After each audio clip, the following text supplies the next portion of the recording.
Manisha Patidar, hello sir. Lakshmi Meena, Lakshmi स्वागत है live class में, जल्दी से जुड़ जाइए। बायोलॉजी में आज अपना नया टॉपिक है फिजियोलॉजी ऑफ डाइजेशन, पाचन की कार्य की। फिजियोलॉजी ऑफ डाइजेशन, पाचन की कार्य की। 5 लोग जुड़े हुए हैं, लाइक करें सबसे पहले तो। और टॉपिक फिजियोलॉजी ऑफ डाइजेशन शुरू कर देते हैं, जल्दी से जुड़ जाइए। 2 मिनट वेट कर लेते हैं। कितने लोग अभी लाइव है? 6 लोग लाइव जुड़ चुके हैं, लाइक करते रहिए। और दोस्तों, पाचन तंत्र में अब आगे पाचन कैसे होगा, फिजियोलॉजी ऑफ डाइजेशन, पाचन की कार्य की। अब तक अपन ने संरचनाएं पढ़ी थी स्टार्टिंग में, है ना। बिल्कुल स्वागत है सुरेश पाटीदार सर में, परी पाटीदार, इंडियन आर्मी, बिल्कुल सभी का बहुत बहुत स्वागत है। जल्दी से जुड़ जाइए। 12 लोग लाइव आ चुके हैं। टॉपिक मैंने आपको क्लियर कर ही दिया है। अब तक हमने जो पढ़ा था वो संरचनाएं पढ़ी थी। आज से अब अपन बात करेंगे फिजियोलॉजी ऑफ डाइजेशन, पाचन की कार्य। हाय सर, मैं भाग्यश्री, विनायक, दशरथ, बिल्कुल प्रिया, सभी का बहुत बहुत स्वागत है लाइव क्लास में। जल्दी से जुड़ जाइए। Banwari Saini, very good evening Banwari, very welcome concept plus academy की लाइव क्लास में सभी लोगों का। सर टाइम ज़्यादा ले लिया आपने, 15 मिनट से 25 मिनट हो गए। बिल्कुल खुशबू, है ना, 25 मिनट हो गए, है ना। सॉरी इसके लिए। Kamlesh Bhagora, hello sir, good evening. 10 minute extra हो गए। खुशबू बोल रही है कि, है ना, आपने ज़्यादा टाइम ले लिया। कोई नहीं। ये सोनल पाटीदार, बिल्कुल सोनल, लाइव क्लास में बहुत बहुत स्वागत है, वेलकम है कॉन्सेप्ट प्लस एकेडमी की लाइव क्लास में। जितने भी लोग पहली बार जुड़ रहे हैं उनका बहुत बहुत स्वागत है, और जो पहले से जुड़े हुए हैं उनका तो ज़्यादा स्वागत है ही, हर रोज़ की तरह, है कि नहीं। चलिए आ जाइए, अब अपन पढ़ना शुरू कर देते हैं। दोस्तों, टॉपिक का नाम है फिजियोलॉजी ऑफ डाइजेशन, पाचन की कार्य की। इस पाचन की कार्य की में 3 चीज़ें पढ़ेंगे। सबसे पहले दोस्तों अपन पढ़ेंगे महेश सरपोटा, बिल्कुल महेश, बहुत बहुत वेलकम है, स्वागत है। सबसे पहले चबाना और निगलना पढ़ेंगे। उसके बाद मैकेनिकल डाइजेशन, यांत्रिक पाचन, और उसके बाद पढ़ेंगे एंजाइमेटिक पाचन या एंजाइम के द्वारा होने वाला डाइजेशन। तो 3 भागों में अपन फिजियोलॉजी ऑफ डाइजेशन को बांटेंगे। पहला चबाना और निगलना, दूसरा यांत्रिक पाचन, और तीसरा एंजाइमेटिक पाचन। अभी बोर्ड पर मैं आपको 2 के बारे में बता रहा हूँ, पहले चबाना और निगलना, और दूसरा कौन सा है, यांत्रिक पाचन। एंजाइमेटिक जो डाइजेशन है उससे तो क्वेश्चन आते ही आते हैं। तो दोस्तों शुरू कर देते हैं अपन। चबाना और निगलना, चबाने को मैस्टिकेशन और निगलने को डीग्लूटिनेशन या डीग्लूटिशन, ठीक है। चबाने में मुख गुहा में जो है वो कठोर तालू और दांत और जीभ खाने को घुमा घुमा कर चबाने का काम करती है, और साथ में इस मुख गुहा में क्या मिश्रित हो जाती है, लार। और लार राव पुष्पेंद्र सिंह, बिल्कुल बहुत बहुत वेलकम है, स्वागत है। यहाँ देखिए दोस्तों कितने लोग लाइव है, 10 लोग लाइव है, बिल्कुल। और लार मिश्रित करने के बाद ये खाना क्या कहलाएगा, बोलस। बोलस कहलाएगा, बिल्कुल। एक बार देखिए क्वेश्चन कैसे आएगा। Sanjay Bhagora, very good evening Sanjay, welcome, स्वागत है कॉन्सेप्ट प्लस एकेडमी की लाइव क्लास में। अगर आपको कॉन्सेप्ट क्लियर करने हैं तो कॉन्सेप्ट प्लस एकेडमी की क्लास ज्वाइन करनी ही पड़ेगी। यहाँ देख लीजिए। और वैसे एक बात मैं आपको बता देता हूँ, कई बार आपने ये नहीं सुना है कि अगर किसी दिन आपको ये पता लग गया कि आप क्यों पैदा हुए हैं तो आपका फ्यूचर ब्राइट होने वाला है। बहुत सारे लोगों को यही पता नहीं है। जितने लोग लाइव जुड़े हुए हैं उनको मैं बता देता हूँ, आप कुछ करने के लिए पैदा हुए हैं तो वो एक काम है, बस लाइव क्लास में आप जुड़े रहें। कॉन्सेप्ट प्लस एकेडमी से आप जुड़े तो आपका भविष्य वैसे ही ब्राइट है, ठीक है। ये जो निगलने की प्रक्रिया है इसको 3 भागों में बांटा गया है, 3 चरणों में। बक्कल फेज, मुखीय या मुख गुह्य अवस्था, फेरिंजियल फेज या ग्रसनीय अवस्था, ईसोफेजियल फेज या ग्रसिकीय अवस्था। ठीक है दोस्तों, अभी मैं पूरे को एक बार और एक्सप्लेन करूंगा, आप टेंशन नहीं लें। मुख गुहा के अंदर जो निगलने का प्रोसेस है उसमें चबाना ही आता है, और चबाना ऐच्छिक प्रक्रिया है। आप किसी चीज़ को ज़बरदस्ती नहीं चबा सकते, आपकी इच्छा के ऊपर है। फेरिंजियल जो है उसमें क्या होता है, याद करो, ये नासा मार्ग है, यहाँ पर कोमल तालु का मांस के रूप में जो लटका हुआ भाग है वो यूवुला, ये श्वास नली का जो छेद है इसको क्या कहेंगे, ग्लोटिस। भोजन नली का जो छेद है इसको क्या कहेंगे, ग्लेट। यहाँ पर एक उपास्थि से निर्मित संरचना, उसका नाम क्या था, एपिग्लोटिस। जब ग्रसिका में मुख गुहा में जब चबाना हो जाता है, लार मिश्रित हो जाती है, तो ग्रसनी वाले भाग में, फेरेंजियल का मतलब है ग्रसनीय भाग, तो सबसे पहले तो ये यूवुला क्या कर देता है, नासा छिद्रों को बंद कर देता है ऊपर जाके, और ये एपिग्लोटिस ग्लोटिस को बंद कर देता है यहाँ से, ताकि खाना ग्लेट के द्वारा ग्रसिका या भोजन नली में प्रवेश कर जाए। ईसोफेजियल वही है, बोलस जो है वो ग्लेट से फूड पाइप में, ग्लेट क्या है, भोजन नली का छिद्र, वहाँ से ईसोफेगस या भोजन नली में प्रवेश कर जाता है। दोस्तों एक तो बार बार बोलस आ रहा है, मुख गुहा में भोजन के चबाने के बाद उसमें लार मिश्रित कर दी जाती है, और ये लार की जो मिक्स्ड वाला खाना है ये जैसे ही यहाँ पर किस में प्रवेश करेगा, भोजन नली में। भोजन नली में प्रवेश करने वाले भोजन को क्या कहते हैं, बोलस कहते हैं, बोलस। समझ रहे हैं बात को? एक बार और अपन बात कर लेते हैं। फिजियोलॉजी ऑफ डाइजेशन, पाचन की कार्यकी में चबाना और निगलना, यांत्रिक पाचन और एंजाइमेटिक पाचन। सबसे पहले चबाने और निगलने में, चबाना बात कर रहे हैं, जो मुख गुहा में कठोर तालु और दांत और जीभ ये सब करते हैं, लार मिश्रित करते हैं, जीभ खाने को घुमाती है, लार मिश्रित हो जाएगी, और इस भोजन को क्या कहेंगे, बोलस। निगलने की प्रक्रिया में मुख गुह्य, ग्रसनीय और ग्रसिकीय तीन भाग है। मुख गुह्य भाग जो है वो ऐच्छिक है, ग्रसनीय भाग में दो क्रियाएं होती है, यूवुला अंतःनासा छिद्रों को बंद कर देता है, और एपिग्लोटिस किसको बंद कर देता है, ग्लोटिस को, ताकि खाना किस में प्रवेश करे, भोजन नली में, और ये देखिए बोलस ग्लेट के द्वारा फूड पाइप में प्रवेश कर जाता है। क्लियर है? तो इस बात को मैं यहाँ एक बार मिटा देता हूँ, चबाना और निगलना।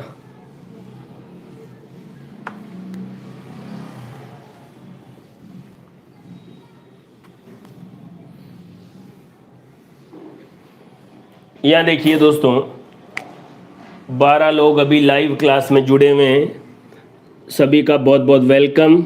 यहाँ देख लीजिए,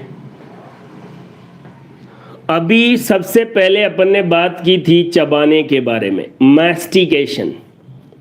इससे रिलेटेड क्या सवाल है वो आप ध्यान से देख लीजिए। चबाना पहली बात ऐच्छिक प्रक्रिया है, आपके कंट्रोल में है। चबाने के लिए सबसे जो जरूरी संरचना है वो है कठोर तालु, हार्ड पैलेट। बड़े ध्यान से देखना दोस्तों, कठोर तालु, हार्ड पैलेट। अगर उद्ध विकास की बात करें तो चबाने की क्षमता जिन भी जीवों में पाई गई उसके लिए क्या जरूरी है, कठोर तालु जरूरी है, हार्ड पैलेट जरूरी है।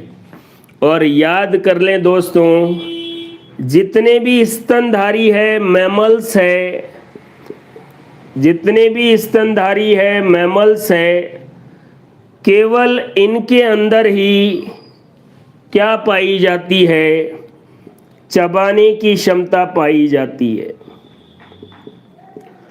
स्तनधारियों में चबाने की क्षमता क्यों पाई जाती है?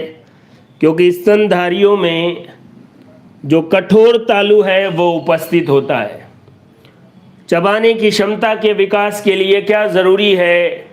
संजय भगोरा, बिल्कुल करीना, बहुत बहुत स्वागत है सभी का, वेलकम।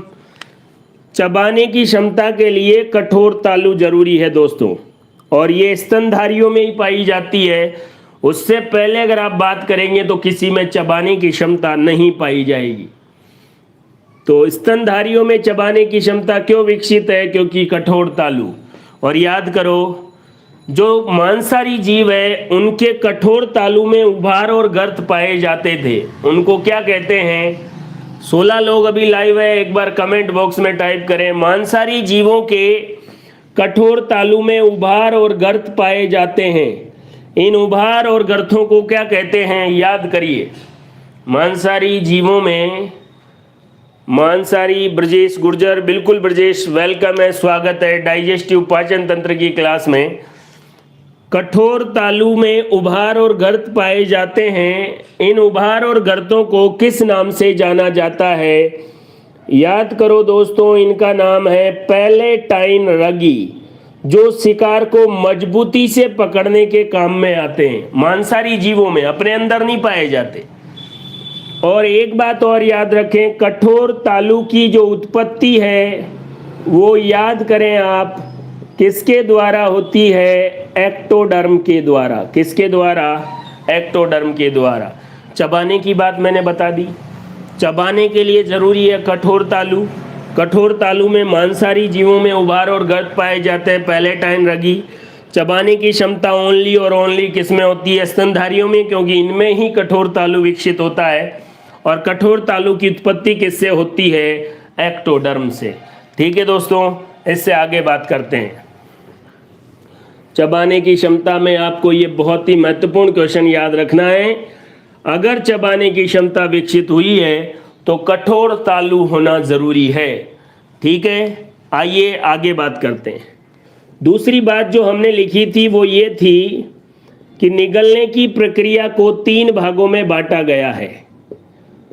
पहला जो भाग है वो मुखगुह्यीय अवस्था, दूसरा है ग्रसनीय अवस्था, और तीसरी है ग्रसिका या ग्रसिकीय अवस्था, भोजन नली वाला।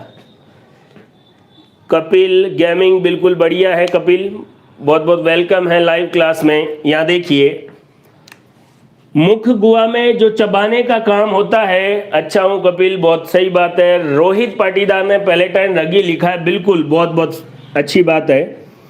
मुख गुहा में जो निगलना या सब है वो ऐच्छिक प्रक्रिया है। ग्रसनी में 2 बातें याद रखनी है, एक तो यूवुला नासा छिद्रों को बंद कर देता है, और दूसरा एपिग्लोटिस किसको बंद कर देता है? ग्लोटिस को। और ग्रसिकीय भाग में बोलस किसके अंदर प्रवेश कर जाता है? फूड पाइप के अंदर। यही बात उसमें लिखी हुई है, बस इस तरीके की क्लियरिटी के साथ। विनायक रगी, बिल्कुल विनायक, बहुत बहुत सही जवाब है विनायक का। और मांसाहारी जीवों में पाए जाएंगे विनायक पैलेटाइन रगी, ताकि जो शिकार है उसको वो आसानी से पकड़ सकें। निगलने की प्रक्रिया 3, तीनों में किस तरीके से सोचना है ये मैंने आपको क्लियर बता दिया है। पैलेटाइन रगी, बिल्कुल विनायक, इसको भी मैं मिटा देता हूं। अब देखो दोस्तों, अब तक बहुत देर से मैं आपको चबाना निगलना बता रहा हूं। एग्जाम में क्या याद रखना है? एग्जाम में यूवुला क्या करता है? नासा छिद्रों को बंद। एपिग्लोटिस किसको बंद करता है? ग्लोटिस को। चबाने के लिए क्या जरूरी है? कठोर तालु। कठोर तालु में मांसाहारी में उभार और गर्त है, उनको क्या कहेंगे? पैलेटाइन रगी। पैलेटाइन रगी, बिल्कुल। उसके बाद चबाने के लिए कठोर तालु केवल और केवल स्तनधारियों में पाया जाता है। ठीक है दोस्तों, इसको भी मैं मिटा देता हूं। ये यहां देखिए, अब यहां 2 बातें लिखी हुई है, अगर आपको दिख रही है, कार्डियक अक्लेशिया और हर्टबर्ग। यहां देख लीजिए दोस्तों, ये है भोजन नली। बड़े ध्यान से देखिए, जब मैंने भोजन नली और आमा से बताया था तब भी ये बात बताई थी, लेकिन आज फिर बता देते हैं। यहां पर जो स्पिंक्टर था, उस स्पिंक्टर का क्या नाम था? जल्दी से नाम बोलिए। भोजन नली, ये रही भोजन नली, फूड पाइप, ये भोजन नली, और भोजन नली और आमाशय के बीच यहां जो स्पिंक्टर था उस स्पिंक्टर का नाम बताओ दोस्तों। कमेंट बॉक्स में लिखिए क्या नाम था इस स्पिंक्टर का। भोजन नली और आमाशय के बीच जो स्पिंक्टर है, इस स्पिंक्टर का क्या नाम है? 17 लोग लाइव है। कार्डियक सुरेश पाटीदार, बिल्कुल कार्डियक स्पिंक्टर, शाबाश। कार्डियक स्पिंक्टर, यहां देख लीजिए दोस्तों, कार्डियक स्पिंक्टर है, बिल्कुल सही जवाब है कार्डियक स्पिंक्टर। बड़े ध्यान से देखना है दोस्तों। इंडियन आर्मी कार्डियक, चेतना यादव कार्डियक स्पिंक्टर। बस आप ये याद रखें, कार्डियक की स्पेलिंग CARDIA, ये कार्डियक इस तरीके का है ना। वैसे कोई दिक्कत नहीं है, साइंस में आपको स्पेलिंग याद रखने की ज़रूरत नहीं है, और जो लोग स्पेलिंग याद करेंगे वो स्पेलिंग याद करेंगे, बाकी कुछ नहीं कर पाएंगे। इसलिए आप तो कार्डियक स्पिंक्टर ध्यान रखें, बिल्कुल क्लियर है। अब अपन इस कार्डियक स्पिंक्टर पर ही ध्यान देते हैं। ध्यान से देखना दोस्तों, अगर कार्डियक स्पिंक्टर ढंग से खुला नहीं है, बड़े ध्यान से देखना, या अगर कार्डियक स्पिंक्टर ढंग से बंद नहीं हुआ है, दो कारण हो सकते हैं। या तो कार्डियक स्पिंक्टर ढंग से खुला नहीं है, और या ढंग से बंद नहीं हुआ है। मतलब कुछ भी कारण हो, लेकिन है कार्डियक स्पिंक्टर की वजह से ही। अब सपोज ये कर लेते हैं, सपोज करो कार्डियक स्पिंक्टर बंद ही रह गया, खुला नहीं है, तो आप जो खाना खा रहे हैं भोजन नली में, वो आमाशय में नहीं जाकर खाना भोजन नली में ही इकट्ठा होता चला जाएगा। यहां पर बात समझ रहे हैं? यदि कार्डियक स्पिंक्टर ओपन नहीं हो पाए तो भोजन आमाशय में नहीं जाकर भोजन नली में ही इकट्ठा हो जाता है, और इस बीमारी को कहते हैं कार्डियक अक्लेशिया। क्या नाम है इसका? कार्डियक अक्लेशिया, और हिंदी में इसको कहते हैं शूल रोग। शूल रोग, ठीक है। शूल रोग या कार्डियक अक्लेशिया कब होगा? जब कार्डियक स्पिंक्टर ढंग से खुला नहीं तो भोजन किसमें इकट्ठा हो जाएगा? भोजन नली या ग्रसिका में इकट्ठा हो जाएगा, और इस बीमारी को क्या कहेंगे? इस डिसऑर्डर को क्या कहेंगे? शूल रोग या कार्डियक अक्लेशिया। क्लियर है दोस्तों? 15 लोग लाइव है, बिल्कुल सभी का बहुत बहुत वेलकम है। एक बीमारी तो कार्डियक अक्लेशिया हो सकती है, दूसरी बीमारी देखते हैं। तो ज्यादा फालतू में नेतागिरी करने की जरूरत नहीं है। इसको तोड़ दूंगा, उसको फोड़ दूंगा। एक स्पिंक्टर ने जिस दिन ढंग से काम करना बंद कर दिया, सारी हैकड़ी धरी रह जाएगी। इसलिए बायोलॉजी पढ़ने के बाद बिल्कुल कूल और रिलैक्स। ये देखो, एक स्पिंक्टर अगर खुला नहीं है तो लो भरा ही रह गया, खाना खा लो, कुछ भी, कचौरी पकौड़ी समोसे कुछ भी खाओ, कुछ नहीं होने वाला, बल्कि यहाँ रह के जलन और पैदा करेंगे। दूसरी कंडीशन ये है कि मान लो ये खुल तो गया है ना, इसको मिटा देता हूं, एक बार समझ में आई गई आपको बात, या दूसरी जगह लिखूं इसको, ऐसा करता हूं मैं, यहां बना देता हूं ना, यहां बना देता हूं, नहीं तो ये लो, दूसरी कंडीशन यहां बना देता हूं, ये भोजन नली और ये आमाशय।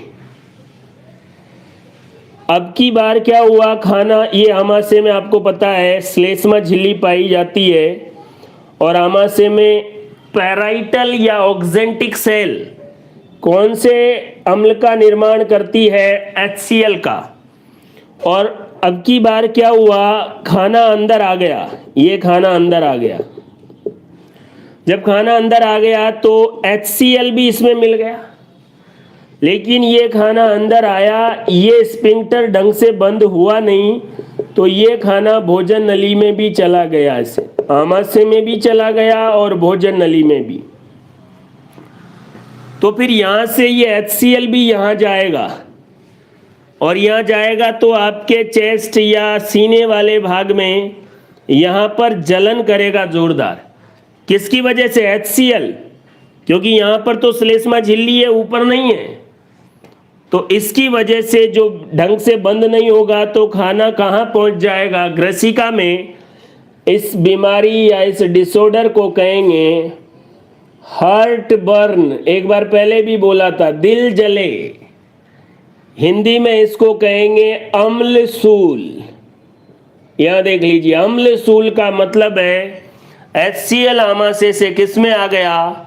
ग्रसिका में आ गया, भोजन नली में आ गया, दिल जले। बिल्कुल मनीषा पाटीदार, ये देख लीजिए। तो HCl किस में आ गया? ग्रसिका के अंदर आ गया और वहां पर जलन पैदा कर रहा है। इसे अम्लसूल या हार्ट बर्न कहते हैं। तो क्लियर है दोस्तों? कार्डियक स्फिंक्टर की वजह से दो टाइप के डिसऑर्डर हो सकते हैं। अगर ढंग से खुला नहीं है तो कार्डियक अक्लेशिया या सूल रोग, और अगर ढंग से बंद नहीं हुआ है तो अम्लसूल या हार्ट बर्न। क्लियर है बात? देख लीजिए, इस तरीके से आपको समझ में आ गया होगा। चबाना और निगलना, भोजन नली में जो खाना प्रवेश करता है उसको कहते हैं बोलस। ठीक है, अब आगे वाला टॉपिक मिटा देता हूं इसको मैं।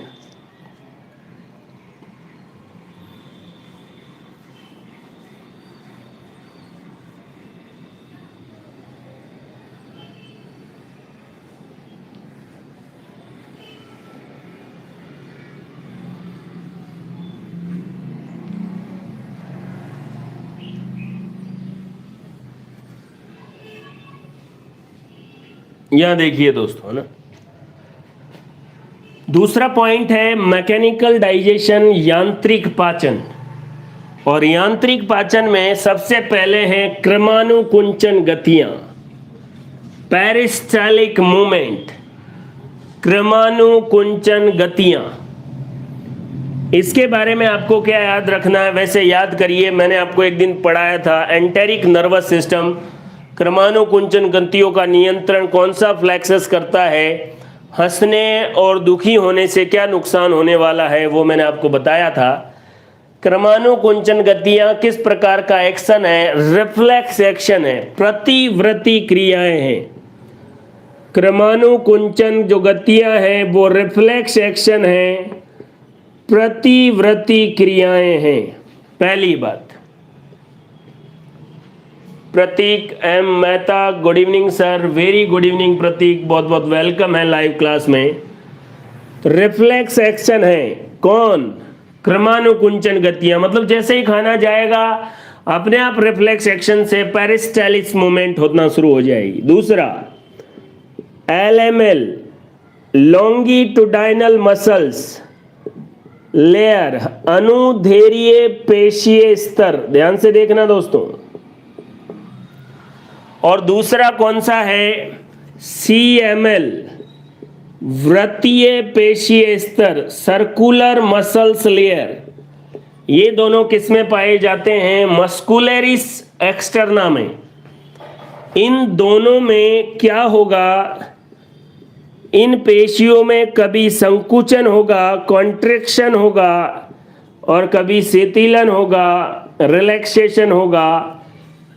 अनुधैर्य और वृत्तीय पेशियों में संकुचन और शिथिलन की वजह से कौन सी गतियां होती है? क्रमानुकुंचन गतियां। कौन सा एक्शन है, किसकी वजह से होती है? और मस्तिष्क का कौन सा भाग? मस्तिष्क में आपको याद हो अग्र मस्तिष्क, मध्य मस्तिष्क और पश्च मस्तिष्क। और पश्च मस्तिष्क हिंड ब्रेन, उस पश्च मस्तिष्क का भाग है मेड्यूला ऑब्लोंगेटा। इस मेड्यूला द्वारा कंट्रोल होता है किसका? क्रमानुकुंचन गतियों का। और काम क्या है क्रमानुकुंचन गतियों का? वहां पर भी लिखा है भोजन को मिश्रित करना और आगे खिसकाना। खाना जो आपकी छोटी आंत में है 6.5 मीटर लंबी है, गोल गोल घूमी रहती है, ऐसा नहीं है आपने खाना खाया वहाँ जाके जम गया, अब आगे डाइजेशन हो ही नहीं रहा। तो इसको, इस भोजन में को मिश्रित करना और आगे खिसकाने का काम किसका है? क्रमानुकुंचन गतियों का। एक तो आपको एंटेरिक नर्वस सिस्टम, जब मैंने आपको आहार नाल के जो तंत्रिका तंत्र से संबंधित अर्बेकिस और मिजनर फ्लेक्सस, सिंपैथेटिक और पैरासिम्पैथेटिक नर्वस सिस्टम के बारे में बताया था, उसको देखना है आज। दूसरा इतना याद रखना है, क्रमानुकुंचन गतियां कौन सा पाचन करती है? यांत्रिक पाचन। रिफ्लेक्स एक्शन है, अनुदैर्ध्य और वृत्तीय पेशियों में संकुचन और शिथिलन की वजह से उत्पन्न होती है। इनका कंट्रोल पश्च मस्तिष्क का मेडुला वाला भाग करता है और इनका कार्य क्या है? भोजन को मिश्रित करना और भोजन को आगे खिसकाना। क्रमानुकुंचन गतियां कंप्लीट। इससे आगे अपन और बात करते हैं, ये देख लीजिए।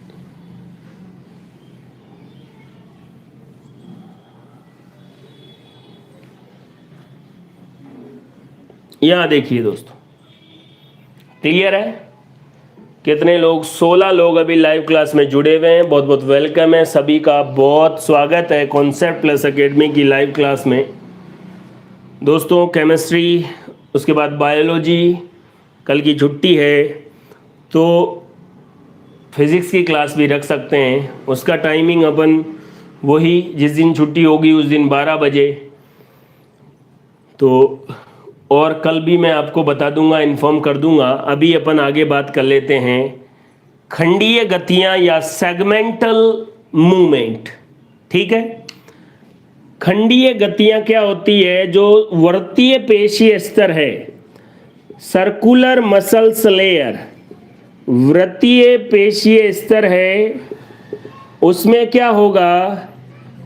क्रमागत संकुचन होते हैं और इन संकुचन की वजह से खंडीय गतियां होती है। क्या होती है खंडीय गतियां? यहां देख लीजिए आप। सपोज करो ये लंबी आहारनाल है, छोटी आंत,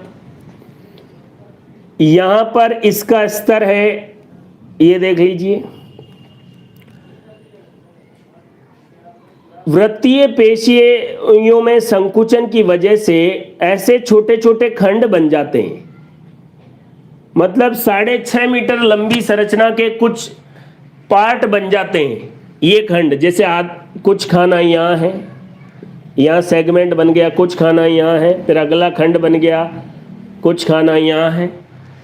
किसकी वजह से? वृत्तीय पेशियों में संकुचन की वजह से। और इन खंडों में भोजन क्या करता है? आगे पीछे गति करता है। इतने इतने से खंड में ये भोजन यहाँ जाएगा, यहाँ जाएगा, घूमता रहेगा। इससे क्या होगा? एक जगह सेट नहीं होगा और पाचक रसों का, आहार नाल के अंदर जितने भी पाचक रस है वो इसमें मिलाए जाएंगे। घूमता रहेगा, पाचक रस मिलते रहेंगे, घूमता रहेगा, पाचक रस मिलते रहेंगे। समझ रहे हो बात को? खाना खाने के बाद 1 घंटा टहलना चाहिए, वो सब बातें ठीक है ना?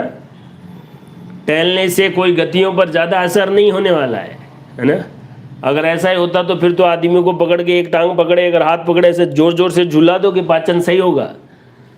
सेगमेंटल जो मूवमेंट है, सर्कुलर मसल्स लेयर में कॉन्ट्रैक्शन या संकुचन की वजह से आहार नाल में, छोटी आंत में से छोटे छोटे खंड बन जाएंगे और इन खंडों में ये खाना आगे पीछे गति करेगा, जिससे क्या होगा? पाचक जो रस है वो आसानी से मिश्रित होंगे। पाचक रसों के मिश्रण के लिए जिम्मेदार खंडीय गतियां हैं। और सबसे इंपॉर्टेंट बात दोस्तों, किस्तों में काम हो तो आसानी हो जाती है। एक तो अगर आपको लगे कि 6.5 मीटर जो लंबी छोटी आंत है उसमें खाना भरा पड़ा है, उसका आपको पाचन करना है और उसमें पाचक रस मिलाने हैं। इससे बढ़िया इसके छोटे छोटे सेगमेंट बन जाएं, हर एक सेगमेंट में खाना गति करें, पाचक रस मिश्रित हो, तो अच्छी तरीके से पाचन हो सकता है। कितनी बढ़िया फैसिलिटी है हमारे शरीर के अंदर, है ना? इसीलिए बहुत सारी खोज हो चुकी है, लेकिन अब तक एक सिंगल कोशिका का निर्माण नहीं हो पाया है। हमारे अंदर जो फैसिलिटी बनाई गई है, एक एक छोटी से छोटी चीज़ देखो, खंडीय गतियां आपके पाचन का ध्यान रखेंगी। आप कुछ भी है ना चारा खा के सो गए, आपको पता ही नहीं अंदर क्या होने वाला है। अगला है दोस्तों पेंडुलर या दोलन गतियां। आंत्र का हिस्सा भोजन की गति के कारण क्या करता है? दोलन गतियां करता है। भोजन मूवमेंट करता है, उसकी वजह से आंत में दोलन गतियां हो जाती है। तो आपको 3 प्रकार की गतियों के द्वारा यांत्रिक पाचन समझाने की कोशिश की है। कौन कौन सी गतियां हैं दोस्तों? क्रमानुकुंचन गतियां, खंडीय गतियां और दोलन गतियां। इसको पढ़ के फ्री करो। आंत्र का हिस्सा भोजन के कारण गति करता है, इसको दोलन गतियां कहते हैं। सेगमेंटल वृत्तीय पेशीस्त्र में संकुचन से निर्मित खंड, इन खंडों में भोजन आगे पीछे गति करता है और पाचक रस आसानी से मिश्रित हो जाते हैं। भोजन को मिश्रित और आगे खिसकाने के लिए कौन जिम्मेदार है? क्रमानुकुंचन गतियां। किसके द्वारा? पश्च मस्तिष्क के मेडुला ओब्लोंगेटा द्वारा लॉन्गिट्यूडाइनल मसल्स लेयर और सर्कुलर मसल्स लेयर के संकुचन और शिथिलन से ये गतियां उत्पन्न होती है। और क्रमानुकुंचन गतियां प्रतिव्रत क्रिया है, रिफ्लेक्स एक्शन है। क्लियर है दोस्तों? आइए इससे आगे बात करते हैं। आज अपना टॉपिक है physiology of digestion. Physiology of digestion. सबसे पहले हमने पढ़ा है चबाना और निगलना। उसके बाद हमने पढ़ा है मैकेनिकल डाइजेशन, यांत्रिक पाचन। उसमें हमने 3 प्रकार की गतियां पढ़ी है। कौन कौन सी? क्रमानुकुंचन गतियां, खंडीय गतियां और दोलन गतियां। इस तरीके से 2 टॉपिक पूरे। और तीसरा जो है उसका नाम है एंजाइमेटिक पाचन। तीसरा, पहला चबाना निगलना, दूसरा यांत्रिक पाचन और तीसरा एंजाइमेटिक पाचन, मतलब एंजाइमों के द्वारा होने वाला पाचन। बड़े ध्यान से देखिए दोस्तों, एंजाइमेटिक पाचन ये देखो, है ना। अब आ जाइए, देखो हम जनरली क्या क्या खाते हैं? कार्बोहाइड्रेट खाते हैं, वसा खाते हैं, प्रोटीन खाते हैं। हम क्या करेंगे? सबका अलग अलग पाचन का अध्ययन करेंगे। तो आज से ही अपन शुरू कर देते हैं। एंजाइमेटिक पाचन में अपना टॉपिक है कार्बोहाइड्रेट का पाचन। मुख से लेकर बड़ी आंत तक कार्बोहाइड्रेट का कहाँ कहाँ पाचन होता है, वो सारी बातें अपन बात करेंगे। जब कार्बोहाइड्रेट कंप्लीट हो जाएगा तो प्रोटीन का पाचन, फिर वसा का पाचन, इस तरीके से अलग अलग पढ़ेंगे अपन। तो दोस्तों आज अपन बात कर रहे हैं एंजाइमेटिक पाचन में कार्बोहाइड्रेट का पाचन। यहाँ देख लीजिए, ये क्वेश्चन बहुत बार आता है, इसलिए मैं यहीं बता देता हूं। कार्बोहाइड्रेट क्या है? कार्बन के हाइड्रेट। ये कार्बन और हाइड्रेट का मतलब है जल। बस एक बात याद रखनी है, जितने कार्बन है उतने ही जल के अणु। x बराबर y। अगर x की वैल्यू 6 है तो y की वैल्यू भी 6 होगी। और उसको अपन कैसे लिख सकते हैं? H2O6। और क्या हो गया? C6, 2 6 बार तो 12 और ऑक्सीजन 6। ग्लूकोज एक प्रकार का क्या है? कार्बोहाइड्रेट। क्लियर है दोस्तों? Carbohydrate, hydrate of carbon, carbon और जल के अणुओं की संख्या बराबर होती है। अपवाद है कौन? डीएनए में पाई जाने वाली डीऑक्सी राइबोज शर्करा। फ्लोएम के अंदर एक और शर्करा पाई जाती है रेमिनोज, उसके अंदर भी एक ऑक्सीजन की कमी होती है। तो कार्बोहाइड्रेट क्या है वो मैंने जनरली आपको बता दिया है। अब अपन बात करते हैं कार्बोहाइड्रेट का पाचन कहाँ कहाँ होता है और किसका कंट्रीब्यूशन क्या है।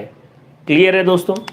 तो सबसे पहले शुरुआत करते हैं मुख गुहा से, बक्कल कैविटी से। मुख गुहा में कार्बोहाइड्रेट का पाचन। क्लियर है दोस्तों? 14 लोग अभी लाइव जुड़े हुए हैं, सभी का बहुत बहुत वेलकम है। बड़े ध्यान से देखिए, अभी आज की क्लास में फिजियोलॉजी ऑफ डाइजेशन में पहले चबाना और निगलना, वहाँ हमने बात की चबाने के लिए क्या ज़रूरी है, कठोर तालु। कठोर तालु की उत्पत्ति क्या होती है, एक्टोडर्मल। कठोर तालु केवल और केवल किस में पाया जाता है, स्तनधारियों में। उसके बाद मैकेनिकल डाइजेशन, यांत्रिक पाचन में क्रमानुकुंचन गतियाँ, खंडीय गतियाँ और दोलन गतियाँ। क्रमानुकुंचन गतियों के बारे में बहुत अच्छी तरीके से, पेरिस्टालिस मूवमेंट किस वजह से होती है, रिफ्लेक्स एक्शन है, मेडुला उसको कंट्रोल करता है और भोजन को मिश्रित और आगे खिसकाने का काम करती है। कुलदीप गुर्जर, बिल्कुल कुलदीप, स्वागत है लाइव क्लास में। मुख गुहा बक्कल कैविटी के बारे में बात करते हैं। बक्कल कैविटी में किसका पाचन देख रहे हैं, कार्बोहाइड्रेट का पाचन। बक्कल कैविटी में कार्बोहाइड्रेट का जो पाचन होता है वो है स्टार्च का पाचन। ध्यान से देखना दोस्तों, इस स्टार्च का पाचन होगा और ये किस में बदल जाएगा, माल्टोज, या किस में बदल जाएगा, आइसोमाल्टोज, या किस में बदल जाएगा, डेक्स्ट्रीन। यहां देख लीजिए, स्टार्च का पाचन हुआ, वो माल्टोज, आइसोमाल्टोज और डेक्स्ट्रीन में बदल गया। इसके लिए स्टार्च भी एक तरीके का कार्बोहाइड्रेट ही है, ध्यान से देखना है ना, तभी तो कार्बोहाइड्रेट के पाचन में पढ़ रहे हैं। और इसके लिए कार्बोहाइड्रेट के पाचन के लिए जो एंजाइम जिम्मेदार है उनको किस नाम से जाना जाता है, एमाइलेज। वे एंजाइम जो कार्बोहाइड्रेट का पाचन करते हैं क्या कहलाते हैं, एमाइलेज। और मुख गुहा के अंदर जो एमाइलेज होता है उस एमाइलेज का नाम है टाइलिन। बड़े ध्यान से देखो दोस्तों, टाइलिन। टाइलिन स्टार्च को माल्टोज, आइसोमाल्टोज और डेक्स्ट्रीन में बदल देता है। टाइलिन किस प्रकार का एंजाइम है, एमाइलेज प्रकार का, क्योंकि ये किसका पाचन करता है, कार्बोहाइड्रेट का। ये बातें क्लियर है। पहली बात अब आप खुद बताएंगे, यहां पर कल मैंने आपको बताया था मुख गुहा में पीएच कितनी होनी चाहिए टाइलिन के काम करने के लिए। एग्जैक्ट बताइए जो मैंने आपको कल बताई है। मुख गुहा में टाइलिन स्टार्च को माल्टोज, आइसोमाल्टोज और डेक्स्ट्रीन में तोड़ रहा है। पीएच कितनी होनी चाहिए, फिर मैंने बोला भी था गुटखे के बारे में, अगर गुटखा खाओगे तो पीएच कम हो जाएगी, तो टाइलिन काम नहीं कर पाएगा। टाइलिन के काम करने के लिए पीएच कितनी होनी चाहिए, कमेंट बॉक्स में लिखिए, जल्दी से लिखिए दोस्तों कमेंट बॉक्स में, टाइलिन के काम करने के लिए पीएच कितनी होनी चाहिए। शाबाश, 6.8 ऐसे जवाब आने चाहिए, इतनी पीएच होनी चाहिए। अगर गुटखा खाओगे तो ये पीएच कम हो जाएगी, आपका टाइलिन काम नहीं करेगा, फिर आपका स्टार्च माल्टोज और आइसोमाल्टोज में नहीं बदल पाएगा। शाबाश, 6.8 बिल्कुल आप सभी ने। यहां देखिए अगला क्वेश्चन, अगला क्वेश्चन का जवाब भी जिस तरीके से 6.8 लिखा है वैसे ही देना है। टाइलिन एंजाइम का स्त्रवण कौन सी लार ग्रंथि करती है, टाइलिन एंजाइम का स्त्रवण कौन सी लार ग्रंथि करती है, जल्दी से कमेंट बॉक्स में इसका जवाब दीजिए। टाइलिन एंजाइम का स्त्रवण कौन सी लार ग्रंथि करती है, जल्दी से दोस्तों। जैसे 6.8 आपने सभी ने यूं एक झटके में जवाब दिया है, वैसे ही जवाब दीजिए। टाइलिन एंजाइम का स्त्रवण कौन सी लार ग्रंथि करती है, पैरोटिड लार ग्रंथि। परी पाटीदार, अर्पिता जोशी, बिल्कुल अर्पिता जोशी ने तो अभी 6.8 वाला आप भेजा है ना।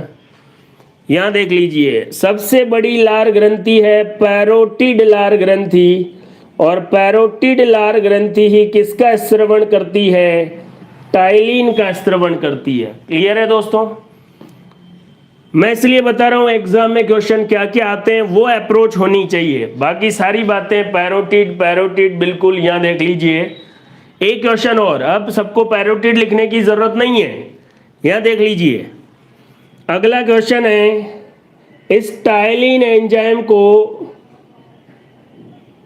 प्रेरित करने वाला प्रेरित करने वाला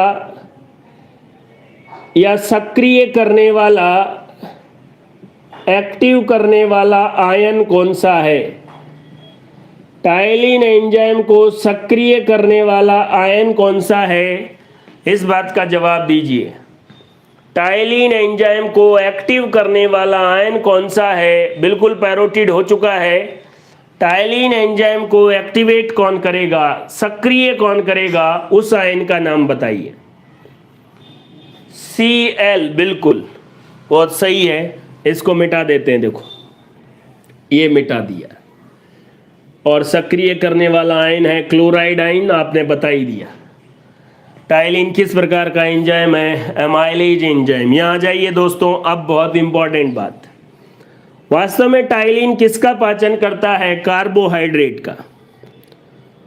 और ये क्या करता है? मुख गुहा में, बक्कल कैविटी में लगभग 30% स्टार्च का पाचन हो जाता है।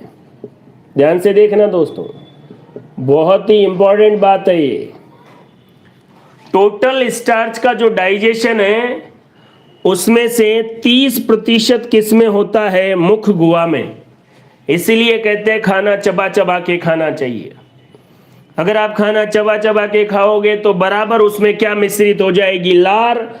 और लार में क्या मिश्रित हो जाएगा? टाइलिन। और टाइलिन की वजह से स्टार्च का पाचन होगा। 30% स्टार्च का पाचन यही होता है। गुटखा खाने का नुकसान साफ साफ दिख रहा है। अगर स्टार्च का ही पाचन तो 30% तो मुख में ही होता है, तो फिर क्या मतलब है बाकी? इसलिए खाना चबा चबा के खाना चाहिए और मुंह की पीएच को मेंटेन करना चाहिए। टाइम से दांत साफ करने चाहिए। जो कोलगेट वगैरह है ये भी पीएच को मेंटेन करने का काम करते हैं। ठीक है, रोहित पाटीदार, बिल्कुल क्लोराइड सही आंसर है। तो मुख गुहा में 30% स्टार्च का पाचन कौन करता है? Ptyalin enzyme. और बस खत्म बात। मुख गुहा में पाचन होने के बाद जो खाना भोजन नली में जाता है उस खाने को किस नाम से जाना जाता है? बोलस के नाम से जाना जाता है। किस नाम से जाना जाता है दोस्तों? बोलस। मुख गुहा में पाचन होने के बाद भोजन क्या कहलाएगा? बोलस कहलाएगा। क्लियर है दोस्तों? मुख गुहा में कार्बोहाइड्रेट का पाचन, कोई दिक्कत नहीं होनी चाहिए। क्वेश्चन इससे बाहर किसी भी एग्जाम में नहीं आ सकता, ये आप ध्यान में रख लें। टाइलिन एंजाइम एमाइलेज है, स्टार्च का डाइजेशन, पीएच कितनी होनी चाहिए? 30% डाइजेशन, खाना चबा चबा के खाना चाहिए और पाचन के बाद खाना क्या कहलाएगा? बोलस। और ये बोलस ही किस में प्रवेश करता है? इसोफेगस या ग्रसिका में, भोजन नली में। मिटा देते हैं। तो कार्बोहाइड्रेट का पाचन मुख गुहा में हो गया और बहुत ही इंपॉर्टेंट है।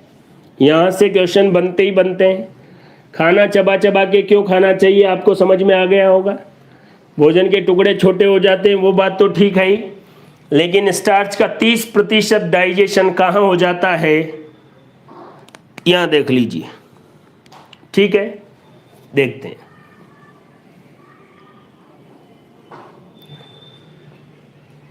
ट्वेल्थ क्लास में एमाइलेज, लार में उपस्थित एमाइलेज का परीक्षण करने का एक प्रैक्टिकल है।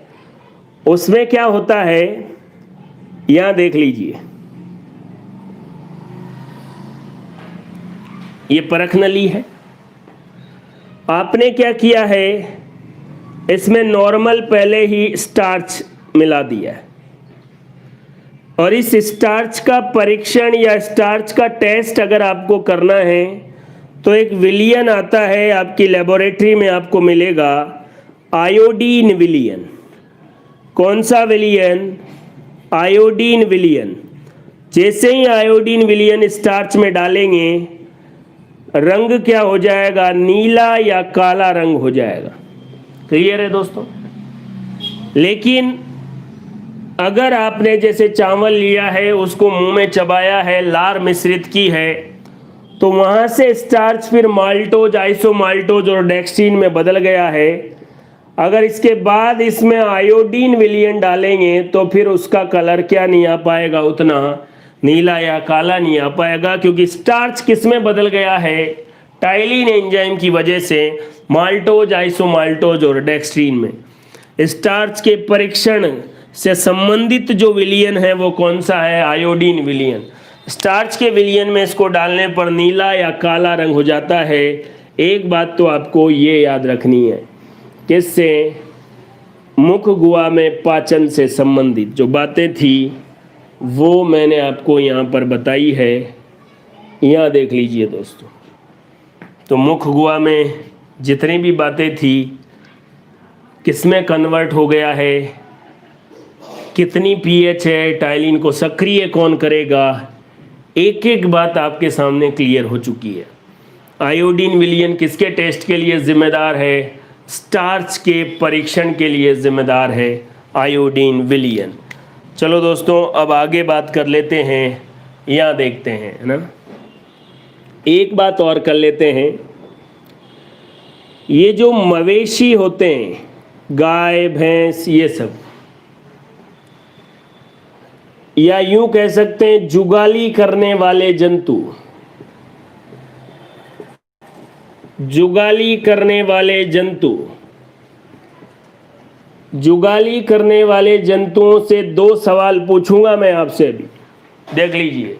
14 लोग लाइव है। पहला, जुगाली करने वाले जंतुओं के आमाशय में कितने भाग होते हैं, फटाक से जवाब दीजिए। जुगाली करने वाले जंतुओं के आमाशय में कितने भाग होते हैं। मोहित पटेल, हाय, हेलो मोहित, स्वागत है लाइव क्लास में। आमाशय के कितने भाग होते हैं जुगाली करने वाले जंतुओं में, बिल्कुल ऐसे जवाब आना चाहिए, 4। दूसरा सवाल, 4 भागों में से सबसे बड़ा भाग कौन सा है। आमाशय के 4 भाग होते हैं, इन 4 भागों में से बड़ा भाग कौन सा है, जवाब दीजिए कमेंट बॉक्स में फटाफट। 4 भागों में से बड़ा भाग कौन सा है। आमाशय के 4 भाग होते हैं जुगाली करने वाले जंतुओं में, उनमें से सबसे बड़े वाले भाग का नाम बताइए, जल्दी से बताइए, क्या सोच रहे हो, कौन से वाला भाग सबसे बड़ा है, जल्दी से बोलिए। इस तरीके से चीजें आप समझने लग गए। कनेक्टिविटी कॉन्सेप्ट को अगर आप ऐसा सोच समझ के पढ़ने लग गए तो फिर आपको लेंथी या ऐसा कोर्स लगेगा ही नहीं, है ना। आपको लगेगा बस वही पुरानी बातें पढ़ रहे हैं। मवेशी या जुगाली करने वाले जंतुओं में आमाशय के 4 भाग होते हैं, उन चारों में से सबसे बड़ा कौन है भाई, अब गायब हो गए सब। उन चारों में से सबसे बड़े भाग का नाम है रूमेन। इसीलिए मवेशी या जुगाली करने वाले जंतुओं को क्या कहा जाता है, रूमिनेंट कहा जाता है। क्या कहा जाता है, अब कोई रूमेन नहीं लिखेगा, अब कोई रूमेन नहीं लिखेगा, ध्यान रखना। सबसे बड़ा भाग कौन सा है, रूमेन। तीसरा सवाल का जवाब दीजिए इसी में ही। इन चारों भागों में से वास्तविक आमाशय किसको कहा जाता है, जल्दी से जवाब दीजिए। अब 4 भाग है, आमाशय के कितने भाग है, 4। सबसे बड़ा भाग कौन है, रूमेन। बिल्कुल विनायक जोशी, एबोमेजम। वास्तविक आमाशय कौन सा भाग कहलाएगा, एबोमेजम। वेरी गुड, एबोमेजम, ओमेजम, ओमेजम नहीं, एबोमेजम। परी पाटीदार गलत जवाब, विनायक ने सही जवाब दिया है एबोमेजम। यहां देख लीजिए मनीषा, एबोमेजम बिल्कुल। चौथा सवाल, इन 4 भागों में से ऊंट व लामा में कौन सा भाग अनुपस्थित होता है। ऊंट व लामा में 4 भागों में से कौन सा भाग अनुपस्थित होता है। अगला सवाल, 4 भाग होते हैं, ऊंट और लामा में कौन सा भाग अनुपस्थित होता है, याद करिए दोस्तों। 4 भाग, रूमेन, रेटिकुलम, ओमेजम, बिल्कुल। ऊंट और लांबा में जो अनुपस्थित है उस भाग का नाम है ओमेजम। इस तरीके से आप क्लियरिटी के साथ पढ़ते रहिए। अब अपन वापस टॉपिक पर आ जाते हैं। मवेशी या जुगाली करने वाले जंतु या रूमिनेंट, ये क्वेश्चन आपको याद रखना है। इनकी लार में टाइलिन एंजाइम नहीं पाया जाता।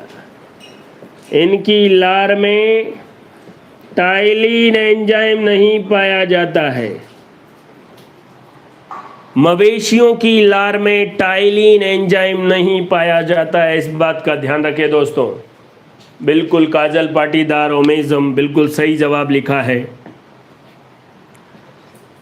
मवेशियों की लार में, जुगाली करने वाले जंतुओं की लार में कौन सा एंजाइम नहीं होगा? टाइलिन नहीं होगा। बाकी क्वेश्चंस का आप लोगों ने बिल्कुल सही जवाब दिया ही है। तो दोस्तों आपको समझ में आ गया होगा चीज़ों को पढ़ना कैसे हैं। कुछ भी जब भी बात आपसे पूछे आपको पुरानी बातें याद होनी चाहिए, और आप बिल्कुल सही पढ़ रहे हैं जिस हिसाब से आप जवाब दे रहे हैं, और ऐसे ही पढ़ते रहिए। यहाँ देख लेते हैं दोस्तों, मुख गुहा में कार्बोहाइड्रेट का पाचन कंप्लीट हो गया है ना। इसके अलावा भी कोई आपसे सवाल नहीं पूछ सकता। अब अपन बात करते हैं मुख गुहा के बाद ग्रसिका में पाचन, और अभी अपन केवल और केवल किसका पाचन पढ़ रहे हैं? कार्बोहाइड्रेट का। यह देखना दोस्तों बड़े ध्यान से, मुख गुहा के बाद ये भोजन नली और ये आमाशय। क्लियर है? यहां बोला गया है ग्रसिका में पाचन। याद करो ये मुख गुहा थी, यहां पर ग्रसिका में पहुंचने वाला जो भोजन था, इस भोजन को क्या कहते हैं? बोलस। क्या कहेंगे? बोलस। आपसे कोई पूछे क्या ग्रसिका में कार्बोहाइड्रेट का पाचन होता है, आपको जवाब देना है बिल्कुल नहीं होता। क्यों नहीं होता? कोई ग्रंथि है ही नहीं, कोई एंजाइम नहीं है ग्रसिका में, कोई पाचन नहीं होता ग्रसिका में। क्या ग्रसिका में कार्बोहाइड्रेट का पाचन होता है? अगर बोर्ड का जो एग्जाम है उसमें सवाल आता है तो आपको मना कर देना है कि नहीं होता है। लेकिन फिर लेकिन कहाँ से आ गया? लेकिन थोड़ा और स्टैंडर्ड या बात अगर आप समझने की कोशिश करें, बहुत सारी बुक्स में भी ये बात है। यहाँ देखो भाई, बोलस में पाचन हो रहा था, और बोलस के अंदर कौन सा एंजाइम था? टाइलिन। और ये टाइलिन किसका पाचन कर रहा था? स्टार्च का। और स्टार्च एक प्रकार की क्या है? कार्बोहाइड्रेट। ध्यान से देखना दोस्तों, अब ये बोलस यहां से आया इसमें,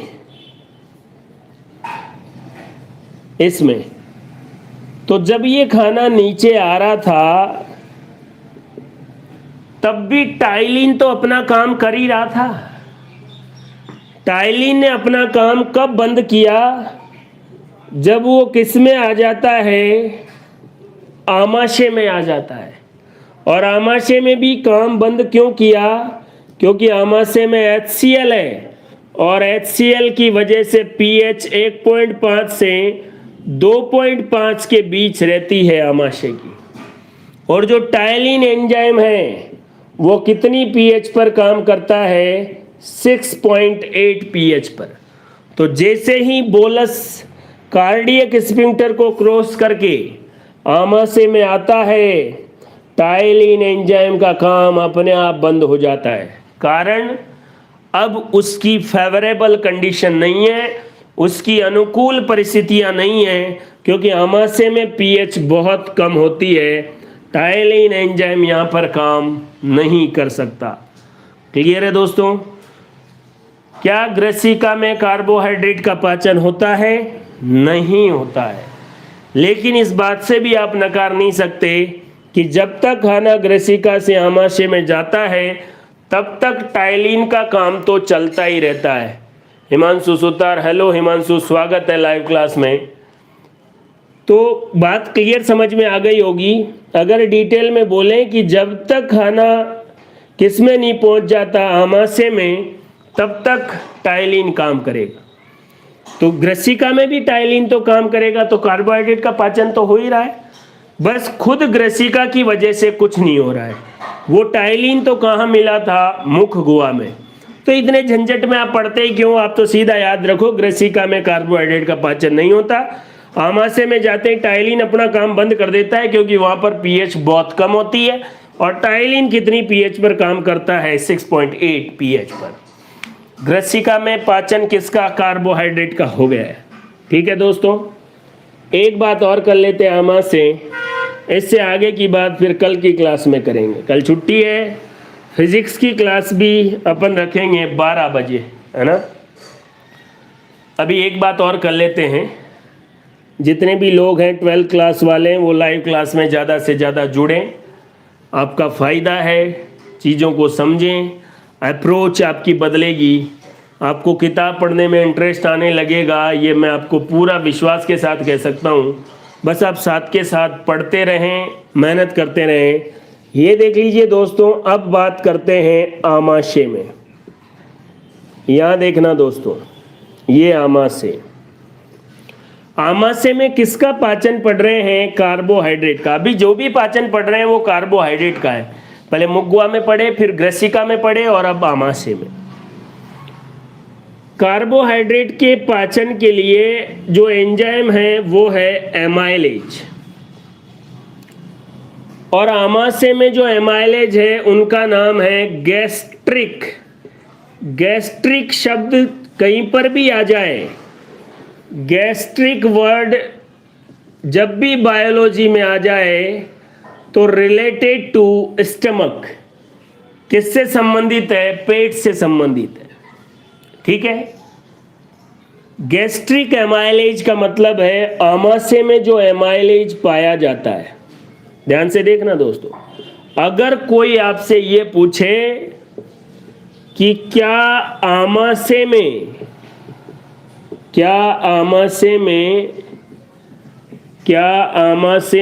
कार्बोहाइड्रेट का पाचन करने वाला एंजाइम पाया जाता है? क्या आमाशय में कार्बोहाइड्रेट का पाचन करने वाला एंजाइम पाया जाता है? अगर ऐसा सवाल है तो आपको जवाब देना है हाँ।